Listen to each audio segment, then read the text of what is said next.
Good morning, everybody. My name is Peter Loge. I'm the director of the Project on Ethics and Political Communication at the George Washington University, also the director of the School of Media and Public Affairs here. The Project on Ethics and Political Communication promotes the study, teaching, and practice of political communication ethics. We do this a number of ways. One is write for the political and popular press. We talk to the media about ethical issues during campaigns. We work with the University of Texas, Austin on classroom-ready case studies on ethical challenges in political communication. We give talks. We lead roundtable discussions, and from time to time, we host events like this one.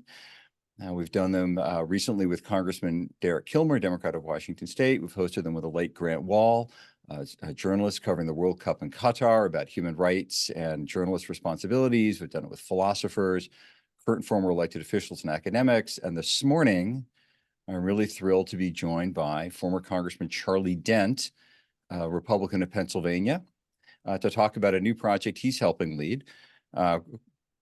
Congressman Dent is a senior advisor to Our Republican Legacy, regular commentator on CNN and MSNBC. He may look familiar to some of you with a different bit of a backdrop. He's currently at the Aspen Ideas Festival, so I'm afraid it's not quite the TV studio he's used to.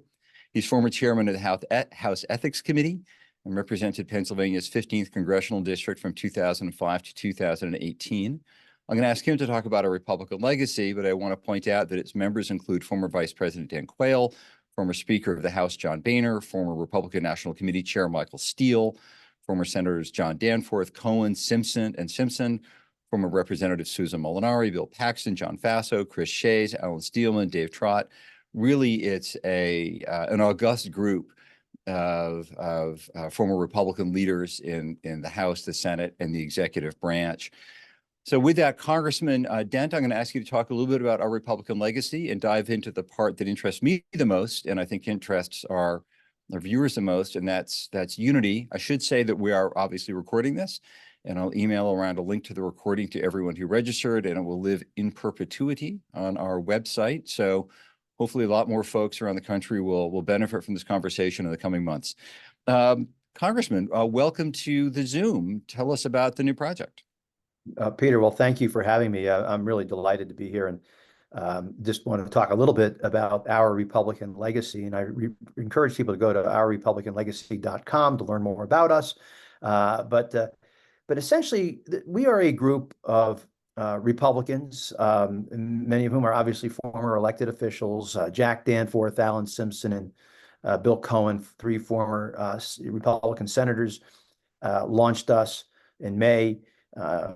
With an op-ed in the Washington Post to talk about, where we believe the Republican Party needs to move. We think we need to draw a sharp contrast with the MAGA movement. We need to create a counter argument, an alternative, and really lay out for Republicans, what it is to be a Republican. What do we want to stand for? We should be a party based on some ideals and principles, as opposed to maybe fealty to one man and his views of the world.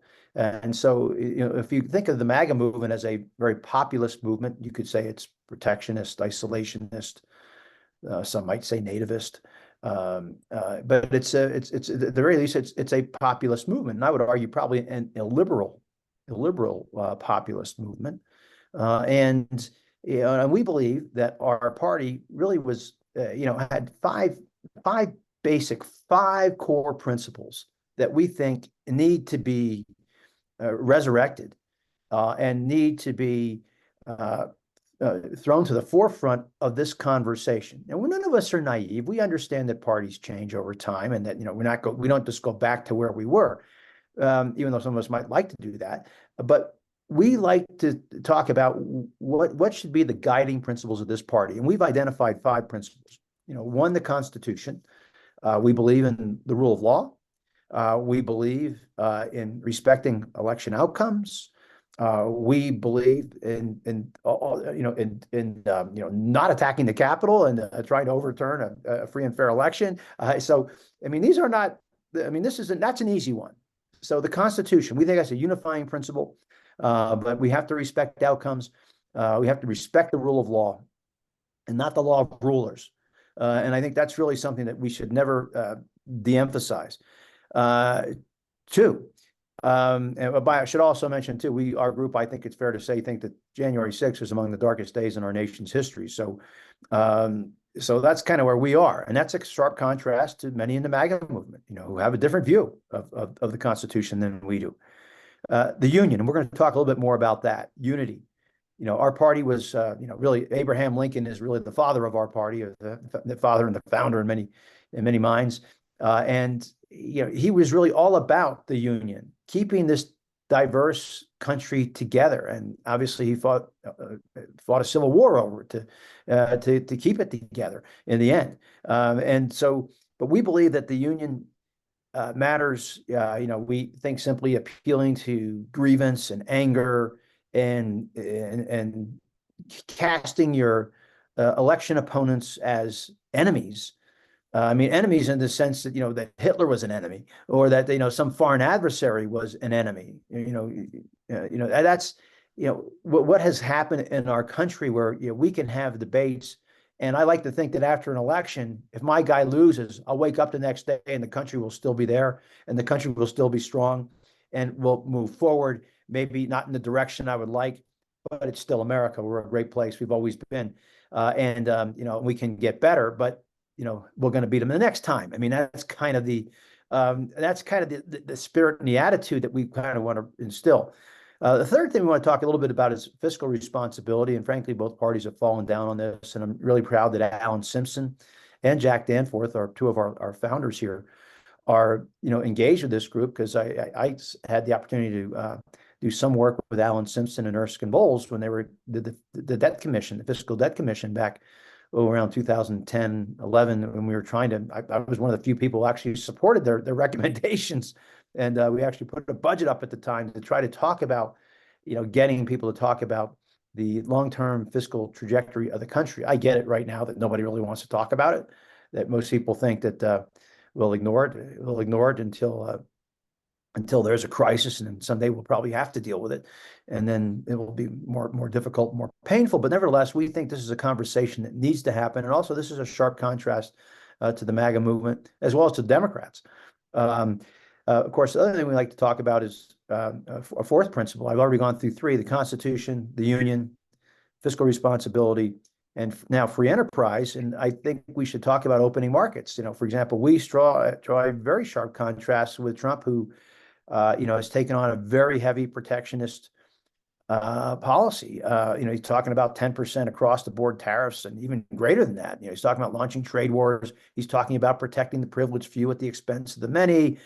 Frankly, Joe Biden's trade position is almost indistinguishable from Trump's. I mean, Biden might put a little happier face on it, but Trump and Biden are in the same place. And so we draw a strong contrast with the MAGA movement, as well as many of the Democrats on this issue. And not all Democrats are protectionist, and certainly not all Republicans are either. And this has changed dramatically. And we do think that if we want to talk seriously about inflation and we want to talk about economic growth, we don't think this tariff idea makes any sense at all. We think we should be opening markets. We don't like the idea that we're paying out all these subsidies in agriculture. During the Trump administration, we paid out more money in subsidies to farmers, and we collected in tariffs or from the Chinese. So I mean, it's just absurd. Again, as a Republican, I thought we should talk about some types of fiscal restraint. We should talk about opening markets. We talk about we like a lighter regulatory touch, to be sure, but we're not Luddites. We understand that this is an 1850 or even 1925. We need modern, reasonable regulation. We understand that, but at the same time, we like a lighter touch. So free enterprise, and I'd say the fifth pillar, where we also draw a strong contrast with the MAGA movement, is on foreign policy. We believe in peace through strength. We believe in a strong national defense. We believe in embracing allies.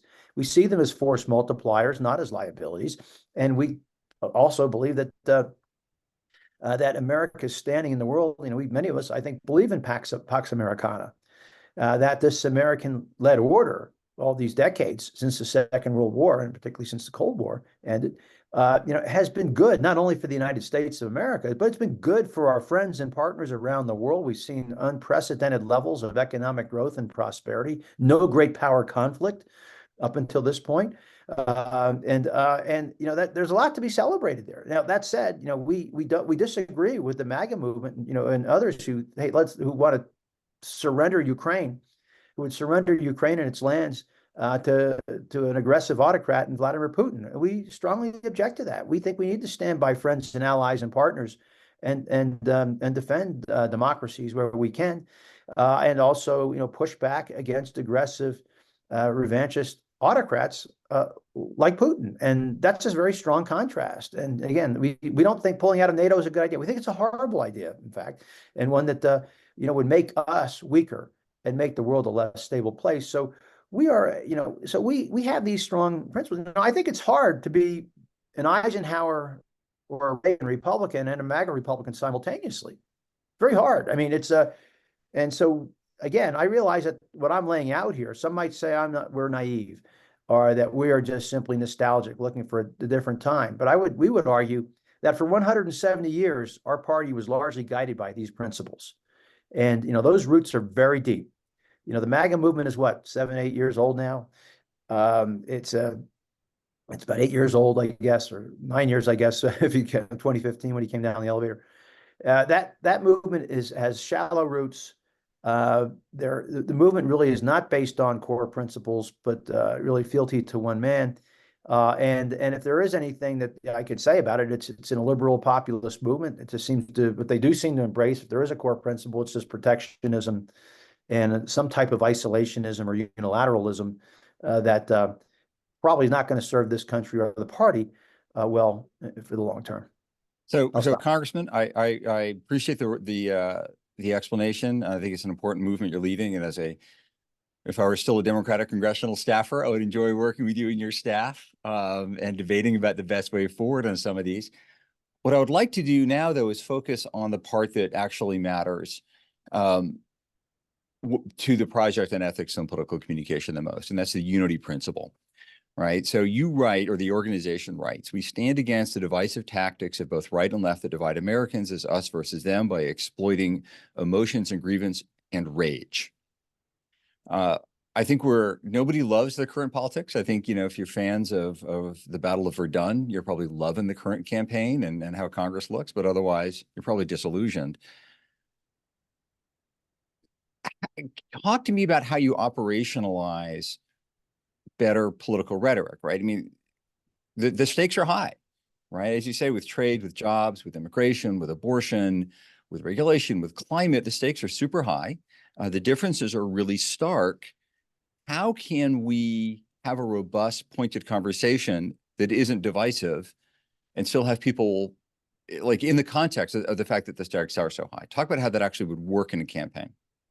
Well, I think we have to back up a little bit here. I mean, part of the reason why we are so divided, and I believe is about the way we gather information, as voters. I'm kind of a traditional guy. I was a guy who was always reading newspapers. I would watch, the traditional cable networks. I would flip the channel. I would look at more than one, traditional source. I would look at the Wall Street Journal and the New York Times and the Washington Post, okay, as well as my local papers. So I was a news junkie, but I realized what I'm doing is not what most people are doing anymore. And I still do that. So every day I'm looking at Politico and the Journal and the Post and the Times, and et cetera. And I'm trying to, kind of gather what I think is, at least real credible information. Now, I get it. They all have editorial pages, and then that's in their opinions, but they're different opinions. That's a good thing. So you read them. But I realize now that so many people get their information off social media from sites and sources that are pretty damn sketchy in many cases, and that informs them. And it's hard to sometimes to have good debates and thoughtful exchanges when there's not a basic agreement on facts. If we can't agree on facts or truth, it doesn't help us. It makes us more divided. And, it used to be that, we could sit in a room, at Congress, I could sit with my Democratic colleagues. We all kind of have the same information. I thought we had the same information, and we could at least, try to talk about our differences and then, find areas of commonality and then move forward. I mean, and then, okay, then, then find the next fight, battle to go into. Yeah. And so, but that seems to have changed where, many people now in terms of the division was within the country, they're more concerned about, pandering or placating what they see as an angry base. Sometimes I think they say, they let the base drive everything they do. And I've often said, sometimes you need to talk to the base and try to lead the base a little bit, and explain why you're doing what you're doing. Like just recently, a lot of Republicans were worried about they lose their primary over Ukraine funding. Well, who's really lost their primary over Ukraine funding?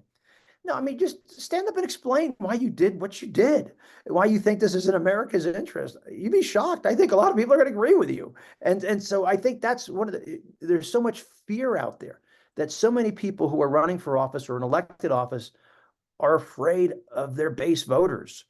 And so they take few risks. It's safer to tack hard to your base. So if you are a pragmatic person trying to see consensus and compromise, you realize that there's not a great political reward for that. And there's a great deal of political reward for playing hard to the base. Just before coming on this program, this webinar, we were just talking about this race in Colorado today. Lauren Boebert in a very crowded multi-candidate field. She's running in a different district. She can monetize crazy, get a lot of small dollar donations.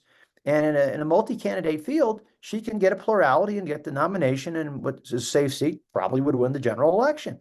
And that's the problem. I mean, you have a race tonight in New York, Bowman versus Latimer. Bowman's really far out there. I mean, said crazy things on 9/11, pulled a fire alarm in the Capitol, made a lot of, incendiary remarks. And now he's getting a challenge from the center.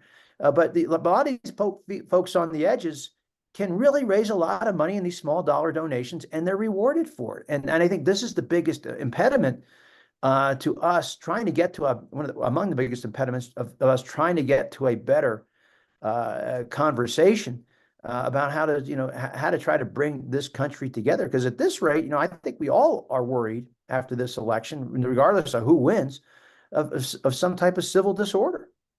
So how do we do that, though? I mean, you've talked about the need to bring people on, and you've got I think a pretty wide-ranging group of senior fellows, right? I mean, the former vice president jumps out as somebody who isn't always in the same room as former Senator Cohen.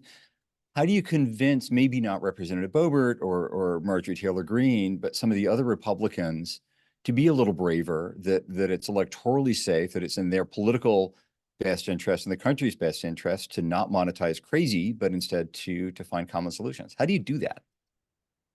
Well, you have to create an argument. And one of the big issues I have felt that when MAGA or let's say Trump would make an outrageous or divisive comment, it would often be greeted by silence from many Republicans who, in their guts, think that the comment was crazy. And I'm just saying the quiet part out loud. Okay, that comment was crazy. It was uncalled for. It was gratuitous. It was it was unfair. It was not untrue. Whatever. And instead of saying that, I think they have found it's just easier to be quiet. And unfortunately, we cannot, as Republicans, we cannot change this MAGA narrative with silence. Silence doesn't work. It never has worked. And so what we are trying to do is create some space. We want to create the arguments. We want a place for people to go, because there are a lot of Republicans like us. I'm guessing about a third of Republicans are about where we are right now, who are dispirited and feel a bit suppressed.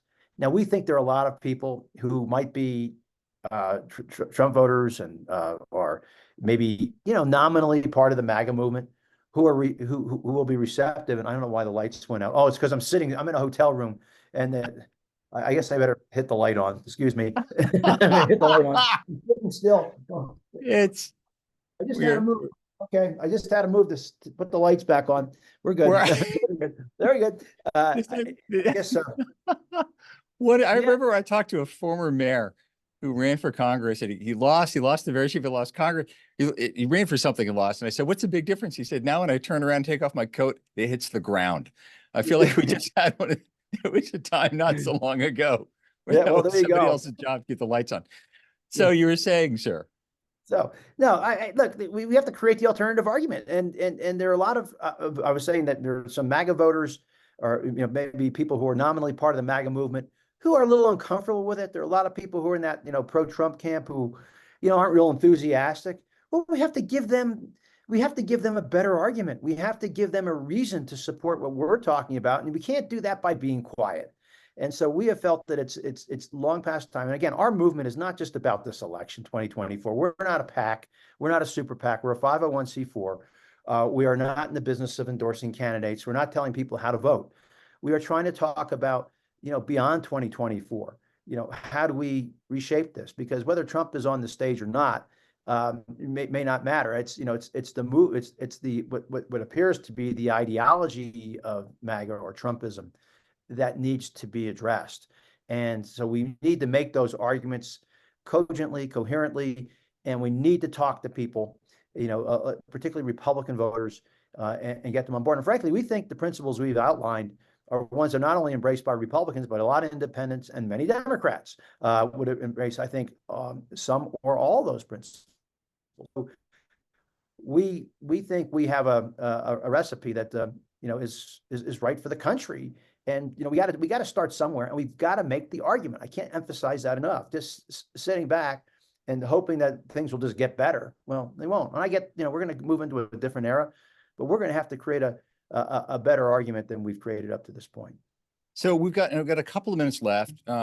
We've got some interesting thought leaders on the Zoom, people who run Civil Political Discourse Institute, a candidate, and this will be seen by many others. What are 2, 3, 5 things folks watching this can do to improve the quality of American political discourse, to achieve the ends you're reaching here? Well, I mean, I guess it'd be too much to ask people to try to get their information from credible sites and sources. I don't know. I think probably the best thing people can do is try to have conversations with their family and friends, because families are obviously very divided over politics, and friends, and talk about those things that unite us. And talk about, as Americans, we are a practical, pragmatic people. I've always felt that this country's, there's a problem, and we're usually trying to figure out a way to fix it. And we don't ask your ideology. We say, how do you fix this problem? And, we're looking at you, the individual, to help us, get to a solution. And whatever your political beliefs are, they are. But you know what? If we can all just kind of get back to that thinking that we all come to the table in good faith, and that we want to improve the human condition. We have different opinions about how to get there, about what the role of the government should be, and how much or how little. But we need to get back to those kinds of conversations and stop the. I get it in politics. You got to create a contrast with your opponent. You got to explain why the other guy's not worthy of the office and why you are. I get that, but we have to find a way to do it in a way that's a little bit less personal. A little bit more based on substance. And I thought I understood the rules of campaigns and politics. I thought, you're allowed to go after your opponent on matters of public record. Okay, your opponent said something in the press, and you can contrast that and say he's wrong because of all these terrible things, and I'm right.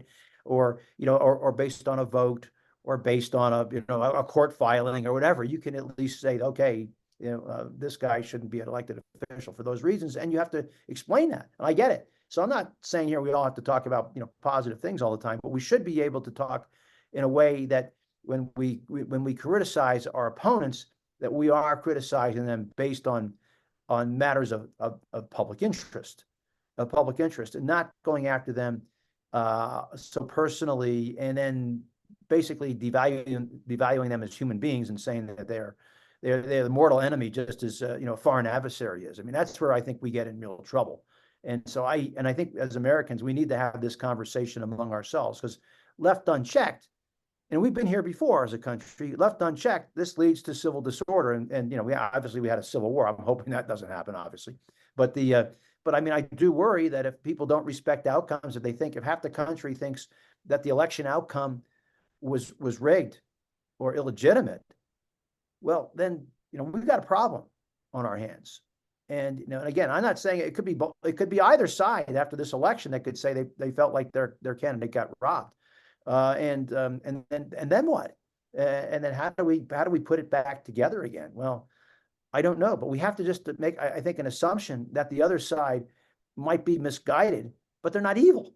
But they're not evil. And, you know, and if they win, we're going to try to beat them the next time, and we'll try to redirect the country a bit. But we have to operate under the assumption that we are one people, that we have a constitution, that, you know, we are an ascending country. We are not one that's in decline. And I think we're, as Americans, we spend a lot of time, you know, talking ourselves down, when in fact, you know, people are just killing themselves to get into this country all the time.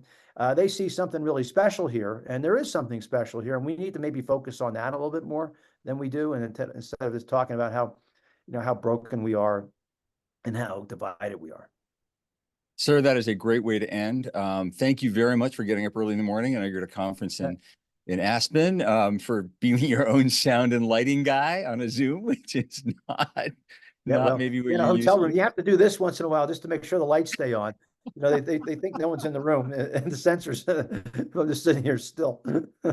Oh, well, best of luck with Our Republican Legacy. I'll email around the link. I'll link to everybody when I email around a link to the recording. And Sarah, I look forward to keeping in touch. Thanks everybody for tuning in. Have a great morning, folks. Thank you, Peter. Take care.